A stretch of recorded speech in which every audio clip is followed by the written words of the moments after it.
The high school football season in Hampton Roads kicks off with a couple of games tomorrow night and a pretty full opening night schedule on Friday for some of the big stories we'll be focusing on this year on Friday Night Flights. Let's bring in Nathan Epstein.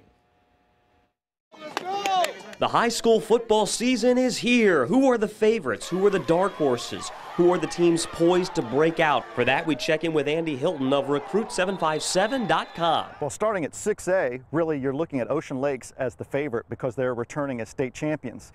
They're perhaps even better this year than they were last year in spite of losing a few key players like Jason Lewis and Giovanni Simmons. They had a transfer in Kalen LeBourne coming over from Cox and some other players that have really come up, including some guys that are ninth graders that are going to be starters this year. And you can't talk perennial powers without Oscar Smith. State champions in 2012. They've literally been unbeatable in district play, but Andy thinks that could change this year. They haven't lost a district game since 2006, and they're still on paper a favorite, but a 5A power like Indian River could really come up and surprise them. He says Indian River could be a contender this season, along with Western Branch, who's been knocking on the door the last few years. They lost in the first round of the playoffs last year, but they add a new component in quarterback Jacob Wilson, who transferred in from Great Bridge. That adds a passing threat that wasn't there in the past, where they were primarily a running attack. Then in 4A, Andy's pick should not surprise anyone. So you have to count Lake Taylor as the favorite